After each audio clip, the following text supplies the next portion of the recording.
Everyone, ಇದು ಶುಕ್ರವಾರದ mini vlog ಆಗಿರುತ್ತೆ. ಬೆಳಗ್ಗೆ ಎದ್ದ ತಕ್ಷಣ ಒಂದು ಗ್ಲಾಸ್ ಬಿಸಿನೀರಿಗೆ ಒಂದು ಸ್ಪೂನ್ ಜೀರಾ ಪೌಡರ್ ಹಾಕೊಂಡು ಕುಡಿಯೋದ್ರಿಂದ ನನ್ನ ಡೇ ಸ್ಟಾರ್ಟ್ ಆಗುತ್ತೆ. ತಿಂಡಿಗೆ ಹುಳ್ಳಿಕಾಯಿ ಮತ್ತೆ ಹೆಸರು ಕಾಳು ಹಾಕಿ ರೊಟ್ಟಿ ಸುಟ್ಟಿದೆ. ಹಾಗೆ ನಮ್ಮ ಅಪ್ಪ ಕಾಫಿ ಕುಡಿದು ಹೊಲದ ಹತ್ರ ಹೋಗಿದ್ರು. ಒಬ್ರು ಉಳ್ಳೋಡಿಯೋಕ್ಕೆ ಅಂಕಲ್ ಬರ್ತಾರೆ ಅಂತ ಅವ್ರಿಗೆ ಮತ್ತೆ ನಮ್ಮ ಅಪ್ಪಂಗೆ ಇಬ್ಬರಿಗೂ ತಿಂಡಿ ಪ್ಯಾಕ್ ಮಾಡಿ ಕೊಟ್ಟು ಕಳಿಸ್ದೆ. ಹಾಗೆ ನಾನು ಅಮ್ಮ ಎಲ್ಲ ತಿಂಡಿ ತಿಂದು ಲಾಸ್ಟಿಂಗು ಸ್ವಲ್ಪ ಇನ್ನೂ ಜ್ವರ ಕಮ್ಮಿ ಆಗಿರಲಿಲ್ಲ. ತಿನ್ನಿಸಿ ಸಿರಪ್ ಎಲ್ಲ ಹಾಕಿ ಮಲಗಿಸಿದೆ. ಮಧ್ಯಾಹ್ನ ಊಟಕ್ಕೆ ಅಂದ್ಬಿಟ್ಟು ಬೇಳೆ ಮತ್ತು ಟೊಮೆಟೊ ಹಾಕಿ ರಸಂ ಮಾಡಿದ್ದೆ. ಹಾಗೆ ಲಾಸ್ಟಿಂಗ್ ಅಂದ್ಬಿಟ್ಟು ಬಿಸಿ ಅನ್ನಕ್ಕೆ ಸ್ವಲ್ಪ ಹಾಲು ಮತ್ತು ಉಪ್ಪು ಹಾಕಿ ಕೊಟ್ಟೆ. ಡಾಕ್ಟ್ರು ಕೂಡ ಅವಳಿಗೆ ಸ್ವಲ್ಪ ಜ್ವರ ಇರೋದ್ರಿಂದ ಹಾಲು ಅನ್ನನೇ ಕೊಡಿ, ಬೇರೆ ಯಾವುದು ಖಾರ ಐಟಮ್ ಕೊಡಬೇಡಿ ಅಂತ ಹೇಳಿದ್ರು.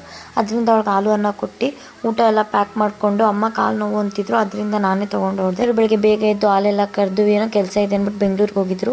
ಹೋಗಿ ಸ್ವಲ್ಪ ಮೆಣಸಿನನ್ನೆಲ್ಲ ಬಿಟ್ಟಿತ್ತು, ಅದನ್ನೆಲ್ಲ ತಿತ್ಕೊಂಡೆ. ಆಮೇಲೆ ಅಪ್ಪ ಹಂಗೆ ಮತ್ತು ಅಂಕಲ್ಗೆ ಊಟ ಎಲ್ಲ ಇಟ್ಟು ಮನೆಗೆ ಬಂದೆ. ಮಳೆ ಬರ್ತಿತ್ತು. ಒಂದು ಲೋಟ ಕಾಫಿ ಕುಡಿದು ನೈಟ್ ಊಟಕ್ಕೆ ಅಂದ್ಬಿಟ್ಟು ತರಕಾರಿ ಸಾಂಬಾರು ಮಾಡಿದ್ದೆ. ನಮ್ಮ ದೊಡ್ಡಮ್ಮರು ಊರಲ್ಲಿ ಶ್ರಾವಣ ಮಾಡ್ತಿದ್ರು, ಅದರಿಂದ ಒಟ್ಟಿಗೆ ಹೋಗೋಣ ಅಂದ್ಬಿಟ್ಟು ನಮ್ಮಮ್ಮ ಕೂಡ ಇಲ್ಲಿಗೆ ಬಂದಿದ್ರು. ಬೆಳಗ್ಗೆ ಬೇಗನೆ ಹೋಗ್ಬೇಕಿತ್ತು. ಅದರಲ್ಲಿ